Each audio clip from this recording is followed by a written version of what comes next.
ഈ കപ്പൽ ദുരന്തം കരയിലുണ്ടാക്കുന്ന ആദി ചില്ലറയല്ല. ഇത് അപൂർവങ്ങളിൽ അപൂർവമായിട്ടുള്ള ഒരു സംഭവമല്ലേ?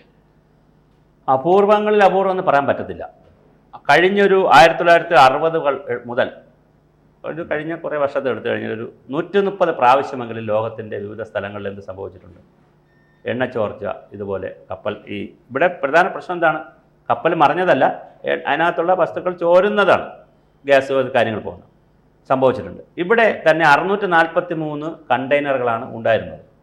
അതിൽ 40 കണ്ടെയ്നറാണ് ഇപ്പോൾ കാണാനില്ല എന്ന് പറയുന്നത്. അത് ഒലിച്ചു പോയെന്ന് പറയുന്നു, കടലിലേക്ക് പോയി. അതിൽ 12 എണ്ണത്തിലാണ് എന്തുള്ളത്? ഈ പറയുന്ന അപകടകരമായിട്ടുള്ള മറൈൻ ഗ്യാസ് ഓയിലും പിന്നെ വെരി ലോ സൾഫർ ഫ്യൂവൽ എന്ന് പറയുന്ന സൾഫറിൻ്റെ ആസിഡും അങ്ങനെ 2 വസ്തുക്കളുള്ളത് 12 എണ്ണത്തിൽ. അതിൽ ഒരെണ്ണമാണോ എന്നറിയില്ല. ഈ കടലിൻ്റെ തീരത്ത് ഇപ്പോൾ അടിഞ്ഞു, കരുനാഗപ്പള്ളി ഭാഗത്ത് ഒരെണ്ണം അടിഞ്ഞായിരുന്നു. പക്ഷേ അതിന് തുറന്നു നോക്കിയപ്പോൾ അതിനകത്തൊന്നുമില്ല. അപ്പം ബാക്കി കടലിൽ വെച്ച് എന്ത് സംഭവിച്ചത് നമുക്കറിയത്തില്ല. അപ്പോൾ 1960 മുതൽ തന്നെ ലോകത്തിൻ്റെ വിവിധ ഭാഗങ്ങളിൽ എന്ത് സംഭവിക്കുന്നു? ഇതുപോലെ 130 പ്രാവശ്യം എണ്ണ ചോർച്ച, ഇതുപോലത്തെ അപകടങ്ങൾ സംഭവിച്ചിട്ടുണ്ട്. കപ്പൽ അപകടമല്ല, അത് വേറെ കൂടുതലുണ്ട്. ഞാനിപ്പോൾ ഇത്തരത്തിൽ ഭീഷണി ഉയർത്തുന്ന സംഭവങ്ങൾ 130 പ്രാവശ്യം സംഭവിച്ചിട്ടുണ്ട്. ഇപ്പോൾ നമ്മൾ കണക്കുകൾ എടുത്താൽ തന്നെ ബ്രസീലിൽ സംഭവിച്ചു, 1960 ബ്രസീലിൽ സംഭവിച്ചു, ബ്രിട്ടാനിയയിൽ സംഭവിച്ചു, പിന്നെ അതുപോലെ തന്നെ ഗലീഷ്യയിൽ സംഭവിച്ചു. ഇങ്ങനെ ഓരോ വർഷം എടുക്കുക. 76 ഫ്രാൻസിൽ 76 സംഭവിച്ചു. അമോക്കോ കാസിഡ് ഫ്രാൻസിൽ, അതും ഫ്രാൻസ് തന്നെ 78 സംഭവിച്ചു. ഇങ്ങനെ നോക്കണം. പിന്നെ കരീബിയയിൽ 79 സംഭവിച്ചു. പിന്നെ ദക്ഷിണാഫ്രിക്കയിൽ 83 സംഭവിച്ചു. ഇങ്ങനെ 89 അലാസ്കയിൽ സംഭവിച്ചു, അങ്കോളയിൽ സംഭവിച്ചു, ഇറ്റലിയിൽ വന്നിട്ടുണ്ട്. ലോകത്തിൻ്റെ ഒരുപാട് പ്രധാനപ്പെട്ട രാജ്യങ്ങളിലൊക്കെ സ്പെയിനിൽ വന്നിട്ടുണ്ട്, വെയിൽസിൽ വന്നിട്ടുണ്ട്, പോർച്ചുഗലിൽ 2002 വന്നിട്ടുണ്ട്. ഇങ്ങനെ തുടങ്ങിയാൽ പിന്നെ ദക്ഷിണ കൊറിയയിൽ വന്നു. അങ്ങനെ ലോകത്തിൻ്റെ വിവിധ ഭാഗങ്ങൾ എടുത്തു കഴിഞ്ഞാൽ ചൈനയിൽ ഒരു പ്രാവശ്യം വന്നു, 2018 ഇതുമായി ബന്ധപ്പെട്ട് വന്നു. ഇങ്ങനെ ധാരാളം. പിന്നെ ഗൾഫ് യുദ്ധകാലത്ത് പിന്നെ ധാരാളം എണ്ണക്കിണർ ചോർച്ചയും പെട്രോൾ ചോർച്ചയും അല്ലെ ഗ്യാസ് ചോർച്ചയും ഒക്കെ വ്യാപകമായിട്ട് വന്നിരുന്നു. അപ്പോൾ ഇത് വളരെ വ്യാപകമായിട്ട് കേരള തീരത്ത് അപൂർവമാണ്. കേരള തീരത്ത് ഇത് വളരെ അപൂർവമാണ്. ഇന്ത്യൻ തീരത്തും വളരെ അപൂർവമായി മാത്രം സംഭവിച്ചിരിക്കുന്ന ഒരു പ്രോസസ്സാണ്. ഇതിനകത്തുള്ളൊരു പ്രതിസന്ധി എന്തെന്ന് വെച്ചാൽ, ഈ 12 കണ്ടെയ്നറുകളിൽ ഉള്ള ഗ്യാസ് തീ കത്താൻ സാധ്യതയുണ്ടോ?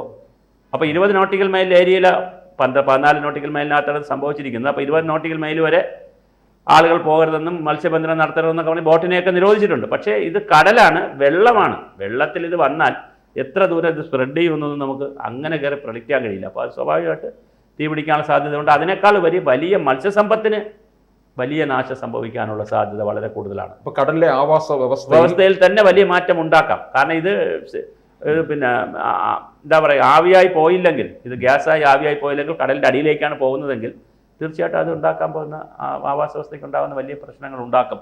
മത്സ്യസമ്പത്തിനുണ്ടാക്കും, മറ്റ് പൊതുവിൽ തീർച്ചയായും ഉണ്ടായിരിക്കും. അതുപോലെ ഈ കടലിൽ ഇറങ്ങുന്ന പക്ഷികളുണ്ടല്ലോ. അതെ, കടൽ പക്ഷികളുണ്ട്. കടലിൽ ഇറങ്ങുന്ന മറ്റ് ഒരു ലക്ഷക്കണക്കിന് ജീവികൾ ഉണ്ട് നമ്മുടെ കടൽ ജീവികൾ. അത് ഇവർ മാത്രമല്ല, മത്സ്യം മാത്രമല്ല, ലക്ഷക്കണക്കിന് കോടിക്കണക്കിന് സൂക്ഷ്മജീവികളുള്ള ഒരു ആവാസ വ്യവസ്ഥയാണ് കടൽ. സ്വാഭാവികമായിട്ട് അതിനെല്ലാത്തിനും എന്ത് സംഭവിക്കാം? ഈ പറയുന്ന പ്രശ്നങ്ങൾ ഉണ്ടാവാനുള്ള സാധ്യത വളരെ വലുതാണ്. തീർച്ചയായും അത് നമുക്ക് അനുഭവവേദ്യമല്ലാത്തതുകൊണ്ടാണ്.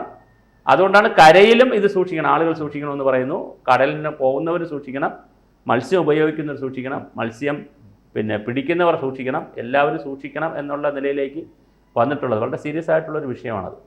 സാങ്കേതികമായ തകരാറ് കൊണ്ടാണോ വന്നത്, അതോ കടൽക്ഷോഭം കൊണ്ടാണോ? കടൽ നല്ല സീരിയസ് ആയിട്ട് ഇപ്പോൾ ക്ഷോഭത്തിലാണ്.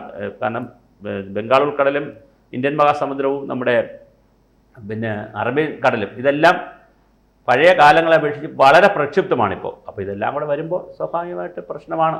ഈ മത്സ്യബന്ധന മേഖലയിൽ നിൽക്കുന്നവർക്ക് ഒരു വലിയ തിരിച്ചടിയാണ്.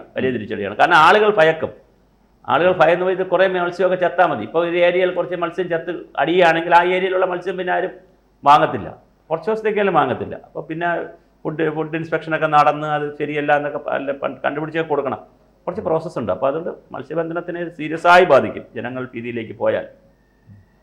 അപ്പോൾ ഇനി ഇപ്പം എന്തായിരിക്കും ചെയ്യാൻ പോകുന്നത്? കാരണം ഇതിങ്ങനെ കടലിൽ കിടക്കുകയല്ലേ. അത് കടലിൽ കിടക്കുക എന്ന് പറയുന്നത് കണ്ടെത്തുക എന്ന് പറയുന്നതാണ് ഏറ്റവും പ്രധാനം. കണ്ടെത്താത്തിടത്തോളം ഇതെന്ത് തന്നെയാണ്. ഇത് വലിയൊരു അപകടമുണ്ട്, ഇത് പൊട്ടുമോ, ഇത് തീ പിടിക്കുമോ, അല്ലെങ്കിൽ ഇത് ഇപ്പോൾ എവിടെയെങ്കിലും ഏതെങ്കിലും ഒരു ഏരിയ പോയെന്ന് വിചാരിക്കുക, മറ്റ് ബോട്ടുകളോ മറ്റ് കപ്പലോ അല്ലെങ്കിൽ ചെറു വള്ളങ്ങളോ ഒക്കെ പോകുമ്പോൾ ഇതിൽ തട്ടേ മുട്ടയൊക്കെ ചെയ്ത് ഇത് പൊട്ടയൊക്കെ ചെയ്താൽ, പൊട്ടാതെ കിടന്നാൽ പിന്നെ കൺഫ്യൂഷൻ ഉണ്ടാകും. അപ്പോൾ അതുകൊണ്ട് കണ്ടെത്തുക എന്നുള്ളതാണ്. ഈ 12 എണ്ണത്തിൽ ഒരെണ്ണം എന്ന് പറയുന്നത് ഇപ്പോൾ കിട്ടിയെന്ന് പറയുന്നത്, ബാക്കി 11 എണ്ണം എങ്ങോട്ട് പോയി എന്നുള്ളത് കണ്ടെത്തുക എന്ന് പറയുന്നതാണ് ഒരു വലിയ ജോലി. മൊത്തം 40 ഉണ്ട് കണ്ടെയ്നർ, അതിൽ 12 കുഴപ്പമുള്ളതെന്ന് പറയുന്നത്, ഈ അപകടകാരികളെന്ന്. അപ്പോൾ മൊത്തം ഒന്ന് കണ്ടെത്തുക എന്നുള്ളതാണ് ഇപ്പോൾ ഏറ്റവും അടിയന്തരമായിട്ട് കോസ്റ്റ് ഗാർഡുകാരും നേവിക്കാരും ഒക്കെ ചെയ്യേണ്ടത്. അതിൻ്റെ പ്രോസസ്സ് നടന്നു വരുമെന്ന് പറയുന്നത്. പിന്നെ ഇത് ഡിഫ്യൂസ് ചെയ്യാനും ഇതിനെ നശിപ്പിക്കാനും കുറേ പ്രശ്നങ്ങളുണ്ട്. ഇപ്പം നമ്മൾ ഗ്യാസ്, പെട്രോള്, ഇതൊക്കെ നമ്മൾ വീട്ടിലിപ്പോൾ ഗ്യാസ് നമ്മൾ തുറന്നാൽ അപ്പം തന്നെ നമ്മൾ അടുപ്പിലേക്ക് ഫിറ്റ് ചെയ്യും, അല്ലാതെ നമ്മൾ തുറന്ന് വെച്ചേക്കത്തില്ല.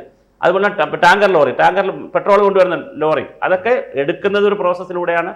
വളരെ ഹൈലി സോഫിസ്റ്റിക്കേറ്റഡ് ആയിട്ടുള്ള ഏരിയാസാണ് അതൊക്കെ. മനുഷ്യൻ്റെ കൈ കൊണ്ടൊന്നുമല്ല ചെയ്യുന്നത്, വളരെ മെഷീനാണല്ല.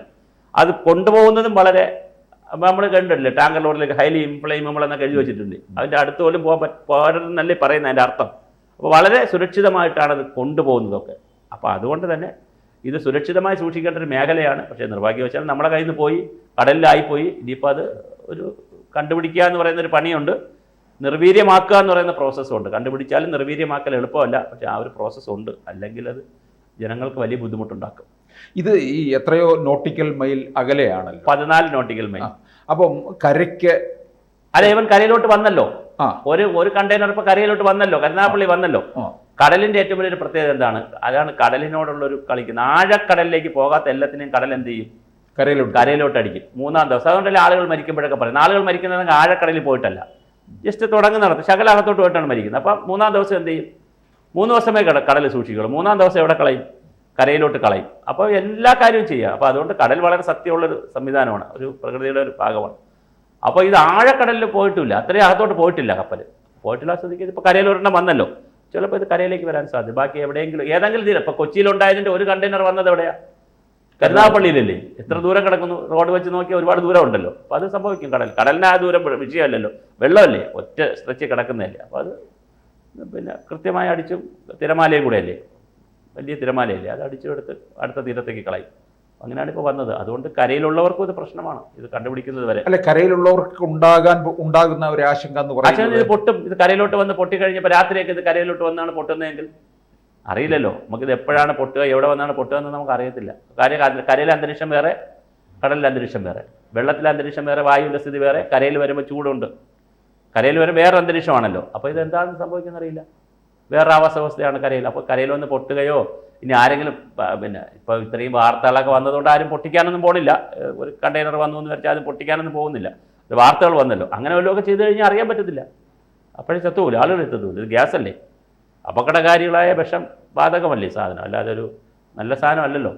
മറ്റു ആവശ്യത്തിന് ഉപയോഗിക്കുകയാണെങ്കിലും കൊണ്ടുപോകുന്നതല്ലേ. അപ്പോൾ അതുകൊണ്ട് ഇത് കരയിൽ വന്നാലും പ്രശ്നമാണ്, കടലിൽ നിന്നാലും പ്രശ്നമാണ്. പിന്നെ അതുകൊണ്ട് ഇത് വളരെ ശ്രദ്ധിച്ച് കൈകാര്യം ചെയ്യേണ്ട ഒരു മേഖലയാണ്. അപ്പോൾ ഇത്തരത്തിൽ അങ്ങനെ കത്തിയിട്ടുള്ള സംഭവങ്ങളും ലോകത്തുണ്ടായിട്ടുണ്ട്.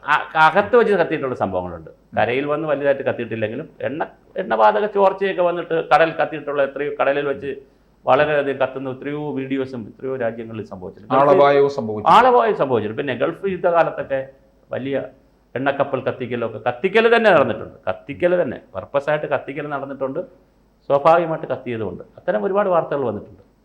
കൂടുതൽ വാർത്തകളും വിശേഷങ്ങളും നിങ്ങളിലേക്ക് എത്താൻ ABC മലയാളം സബ്സ്ക്രൈബ് ചെയ്യുക, ബെൽ ബട്ടണും അമർത്തുക.